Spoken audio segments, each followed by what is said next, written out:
மக்களை வணக்கம். நான் உங்கள் கோடகி. தாவேக ஆட்சிக்கு ஒவ்வொரு நாளும் தினம் தினம் ஏதாவது ஒரு பிரச்சனை இருந்துகிட்டே இருக்கு.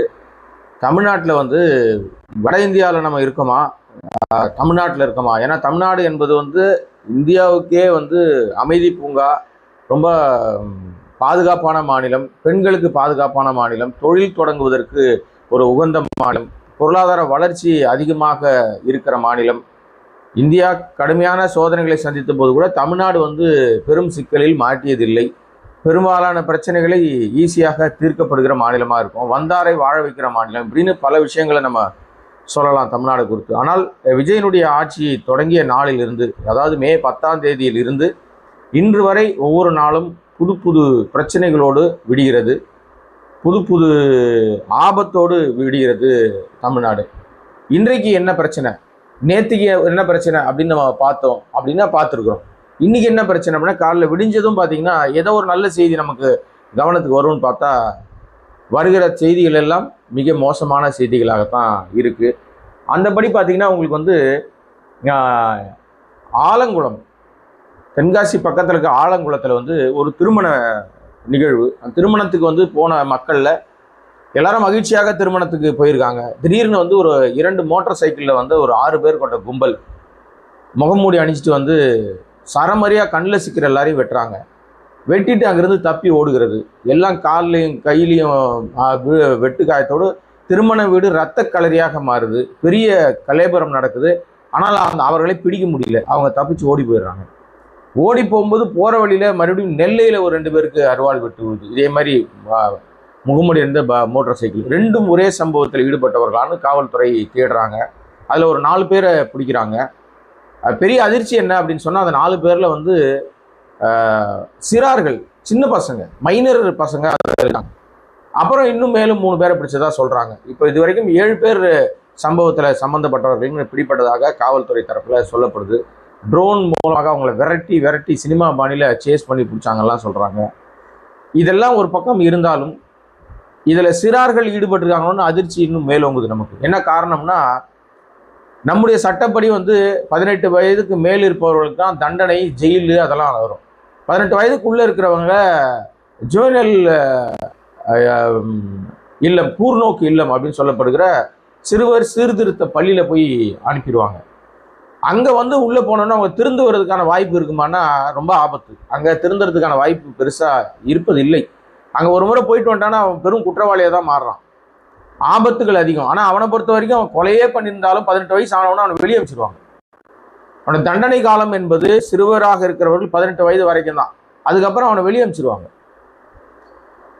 இதன் காரணமாகவே பல பேர் பல சமூக விரோத செயல்களில் ஈடுபடுறவங்கலாம் சிறார்களை ஊக்குவித்து சின்ன பசங்களுக்கு மூளை செலவை செய்து பிரெயின் வாஷ் பண்ணி பணம் கொடுக்குறேன், அது கொடுக்குறேன், இது கொடுக்குறேன்னு கஞ்சா மயக்கத்தில் உட்கார வச்சு அவங்க போதை வஸ்துக்கள் கொடுத்து அவங்களை இந்த மாதிரி குற்றச்செயலில் ஈடுபடுத்துகிற சம்பவங்கள் தொடர்கதையாக நடக்குது. இப்போ அதிகரிச்சிருக்கு. தமிழ்நாட்டில் புதிய சட்டம் ஒழுங்கு, புதிய டிஜிபி வந்திருக்காரு. அவர் பதவியேற்ற மறுநாளே ஆலங்குளத்தில் இப்படி ஒரு பெரிய வெட்டுக்குத்து நடக்குது. அதுவும் இல்லாமல் துப்பாக்கி கலாச்சாரம் தமிழ்நாட்டில் மீண்டும் மெல்ல தலை தூக்க ஆரம்பிச்சிருக்கு. நார்த் இந்தியாவில் தான் பார்த்தீங்கன்னா எங்கே இருந்தாலும் டக்குன்னு ஏதாவது நாட்டு துப்பாக்கி எடுத்து சுட்டுருவாங்க. ஒரு பெரிய அங்கே பிரச்சனைகள் வரும். அது வழக்கமாக அங்கே நம்ம செய்திகளில் பார்க்க முடியும். பட் தமிழ்நாட்டில் துப்பாக்கி கல்ச்சர்ன்றதே கிடையாது. துப்பாக்கி என்பது லைசன்ஸ் துப்பாக்கி வச்சுருக்கோம். பணக்காரங்க, பெரிய பெரிய தொழிலதிபர்கள், மிகப்பெரிய செல்வந்தர்கள், பிரபல ரவுடிகள், இவங்கெல்லாம் லைசன்ஸ் துப்பாக்கி வாங்கி வச்சுருப்பாங்க. அதை பயன்படுத்த மாட்டாங்க, பயன்படுத்தக்கூடாது. ஆக்சுவலாக ஒரு பாதுகாப்புக்காக வச்சுருப்பாங்க. ஆனால் துப்பாக்கி வைத்திருந்தும் அவரை ரவுடி கும்பல் வெட்டி சாய்ச்சிருக்குது. நம்ம உதாரணத்துக்கு நம்ம ஆம்ஸ்ட்ராங் அவர்களை எடுத்துக்கிட்டிங்கன்னா, அவர் லைசன்ஸ்டு துப்பாக்கி வச்சிருக்காரு, அரசுகிட்ட அனுமதி பெற்று துப்பாக்கி வச்சிருந்தாரு. ஆனால் அவரை ஒரு ரவுடி கும்பல் வெட்டி சாய்த்தது. பரிதாபமாக அவர் வீட்டருகிலேயே அவர் வெட்டி கொல்லப்பட்டார். அதில் குற்றவாளிகள்னு சில பேரை கைது பண்ணிட்டு இதுவரை அந்த வழக்கு ஒரு பக்கம் போயிட்டு இருக்கு. இப்போது துப்பாக்கி கல்ச்சர்ன்றது பார்த்தீங்கன்னா 2 தினங்களுக்கு முன்னாடி அடையாளம் தெரியாத மர்ம நபர்கள் துப்பாக்கிகள், நாட்டு துப்பாக்கிகளை சுட்டதில் அந்த இரும்பு குண்டுகள்னு சொல்லப்படுகிற பால்ரஸ் சொல்லப்படுகிற அந்த குண்டுகள் ஒருத்தர் மேலே பட்டு அவர் படுகாயத்தோடு சிகிச்சையில் இருக்கார். இன்று விடிஞ்ச உடனே பார்த்தீங்கன்னா மகாபலிபுரத்துக்கு பக்கத்தில் ஒரு துப்பாக்கி சூடு சம்பவம் தகவலாக வருகிறது. என்ன பிரச்சனை அப்படின்னு பார்த்தா, அம்மாவுக்கும் பையனுக்கும் சண்டை. அம்மாவை பையன் போய் வெட்டுறான், கஞ்சா போதையில் போய் வெட்டுறான். அதை தடுக்க போய் சிக்கலாகுது. அப்போ வந்து அப்பா பையனை சுடுறாரு. குடும்பத்துக்குள் நடக்கிற ஒரு நிகழ்வு. இதுக்கு எப்படி அரசாங்கம் பொறுப்பேற்றுக்கும் அப்படின்னு நீங்கள் எல்லாரும் கேள்வி கேட்கலாம். நம்ம இது அரசாங்கத்தின் மீது அவர்கள் பொறுப்பேற்றுக்கணும் அப்படின்றத மட்டுமே வைப்பது நம்ம நோக்கம் அல்ல. சட்டம் ஒழுங்கு என்பது ஒரு பயத்தின் மிகுதினால். இப்போ நீங்கள் பெரும்பாலும் வந்து போலீஸ்காரை பார்த்தா ஏன் பயப்படுறாங்க குற்றவாளிகள்னா, நம்மளை வந்து இவங்க கண்டிப்பாங்க, தண்டிப்பாங்க, அதிகாரம் இருக்கிறது அப்படின்னு அந்த காக்கி உடைக்கு மரியாதை கொடுப்பாங்க. இப்போ காக்கி உடைக்கு மரியாதை இல்லை.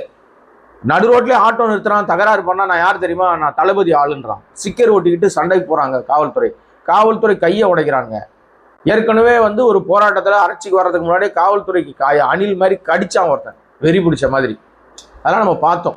இப்போ அது நிஜத்திலே நடக்குது. இப்போ இந்த சம்பவத்தில் அம்மாவும் ஹாஸ்பிட்டலில் படுத்து அனுமதிக்கப்பட்டிருக்காங்க, பையனும் துப்பாக்கியில முட்டி கீழே சுட்டிருக்காரு, அவனும் ஹாஸ்பிட்டலில் படுத்திருக்கான். இவர்கள் வந்து ஒரு குறிப்பிட்ட சமூகத்தை சேர்ந்தவர்கள். இவங்க கையில் நாட்டு துப்பாக்கி வழக்கமாகவே இருக்கும், வேட்டைக்கு பயன்படுத்துவாங்கன்னு வாங்க. ஸோ அதெல்லாம் இப்போ வெளியில் வருது. இதுக்கு இடையில வந்து பார்த்தீங்கன்னா திருவாரூரில் நடந்த மிக மோசமான சம்பவம் தான் இன்றைக்கு அதிர்ச்சி ரகமாக இருக்கிறது. செங்கல் சூளையில் வேலை பார்க்கிற ஒருவருடைய அது சூப்பர்வைசரா அவர் அங்கே வேலை பார்க்குற யாரு அப்படின்றது ஒரு பக்கம் விசாரணை போயிட்டு இருக்கு. அவர் வேலை முடிந்து வீட்டுக்கு வந்தவுடனே வீட்டுக்குள்ள திபுன்னு ஆட்கள் உள்ள புகுந்து மர்ம நபர்கள் குடும்பத்தார் பார்த்துக்கிட்டு இருக்கும் போதே அந்த குடும்ப தலைவனை வெட்டி சாய்க்கிறார்கள். தடுக்க போன மகள் கழுத்தில் கத்தி வைக்கிறாங்க.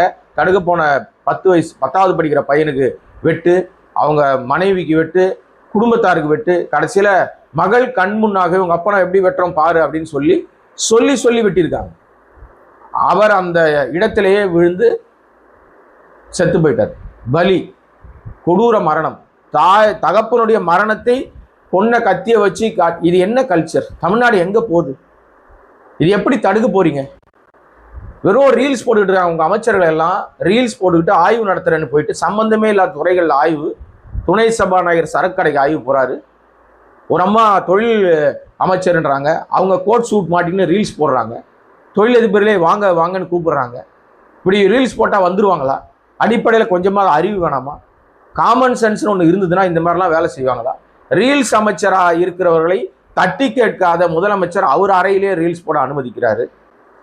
சிங்கப்பெண்கள் அதிரடிப்படை தொடங்குறத விட்டுட்டு நேராக போய் தன்னுடைய உதவியாளர் வீட்டுக்கு விசேஷத்துக்கு போறாரு. பட்டு வேட்டி பட்டு சட்டையில போய் ரீல்ஸ் போடுறாரு. நடந்து வரும்போது பிஜிஎம் போடுறாங்க. இது என்ன லட்சணமான ஆட்சி இது? இதை தாண்டி பார்த்தீங்கன்னா இன்னைக்கு அதிமுகவுடைய ஐடி விங் வந்து ஒரு விஷயத்தை வெளியிட்டு இருக்காங்க. மதுராந்தகம் அருகே 75 வயசு மூதாட்டியை வந்து கழுத்தில் இருந்த நகையெல்லாம் பறித்து கீழே தள்ளி கொலை செய்திருக்கிற தாவேக்காவை சேர்ந்த நிர்வாகியை கைது பண்ணியிருக்காங்கன்னு போட்டிருக்காரு. வடலூர்ல 25 வயசு பொண்ணு முகம் சிதைந்த நிலையில ஒரு பொண்ணை புதைச்சிருக்காங்க. அந்த பெண் குறித்து தகவல் வருது. அந்த பெண் குறித்து கொலை செய்த ஆளை இன்றைக்கு தேடி பிடித்திருக்கிறது காவல்துறை. அப்புறம் வந்து நெல்லை தெற்குப்பட்டியில ரோட்ல சும்மா நின்று இருந்த 2 இளைஞர்கள் மீது அருவாளில் வெட்டிட்டு போறானுங்க. அப்ப தமிழ்நாடு என்பது வன்முறை காடாக மாறி அமைதி பூங்காவான தமிழ்நாடு தாவேக ஆட்சிக்கு பிறகு, நிர்வாக திறமை இல்லாத விஜயனுடைய ஆட்சிக்கு பிறகு அது வந்து நிர்வாக சீர்கேட்டோடு தொடங்குகிறது. ஒவ்வொரு நாளும் இரத்த வெள்ளத்தோடு தான், இரத்த வாடையோடு தான் இந்த தினங்கள் விடுகிறது என்பது வேதனையாக இருக்கிறது. பற்றி பேசுறதுக்கே அவமானமா இருக்கு. நமக்கு ஆபத்தாக இருக்கிறது, பதட்டமாக இருக்கிறது, பயமாக இருக்கிறது. தமிழ்நாட்டிலே மக்கள் நடமாடவே முடியாத சூழ்நிலை வந்து விடுமோ? நார்த் இந்தியா மாதிரி யாரும் தடி எடுத்தவங்களாம் தண்டல்காரன் ஆயிடுவானோ? சட்டம் ஒழுங்கு என்பது சந்தி சிரிக்கிறது.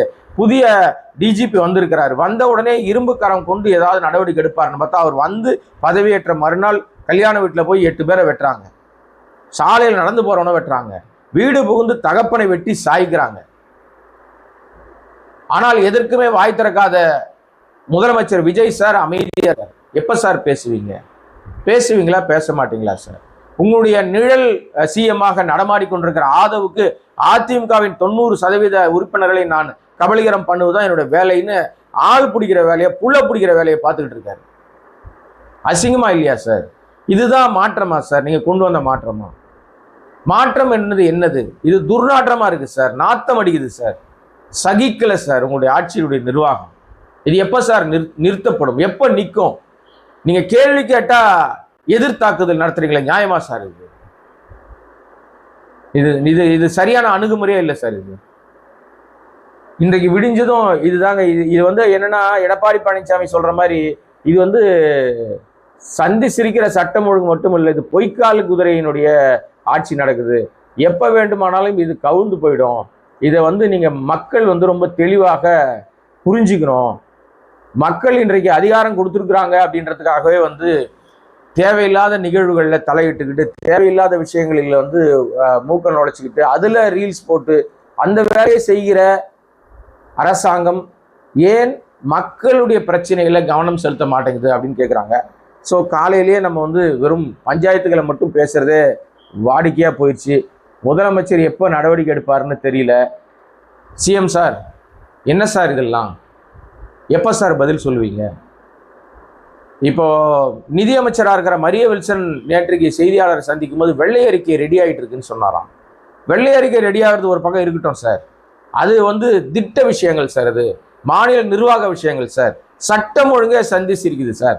அதற்கு நீங்க எப்ப சார் பதில் சொல்ல போறீங்க? முதலமைச்சர் பேசுவீங்களா மாட்டீங்களா? உங்களுக்கு வாய் இருக்கா இல்லையா? தேர்தலுக்கு முன்பாகவே வாயை எங்கேயாவது வாடகைக்கு விட்டுட்டீங்களா?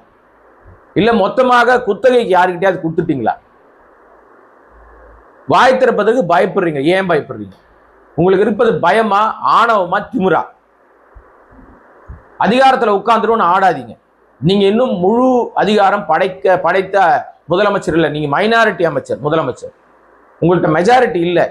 எப்போது வேண்டுமானால் உங்களுடைய முதல்வர் நாற்காலியை தனித்தனியா காலை ஒன்று பிச்சிட்டு போற ஆட்கள் தான் இருக்காங்க உங்களோட.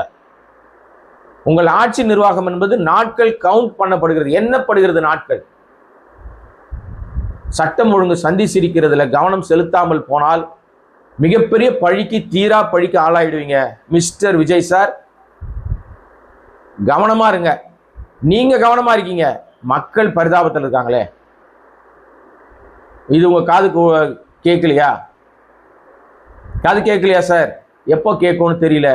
எல்லார் கேள்விகளையும் நான் முன் வச்சிருக்கேன். சட்டம் ஒழுங்குல இன்றைக்கும், நேற்று இரவிலிருந்து இன்றைக்கு வரைக்கும் காலை வரைக்கும் நடந்திருக்கிற சம்பவங்களை பட்டியல் போட்டிருக்கேன்.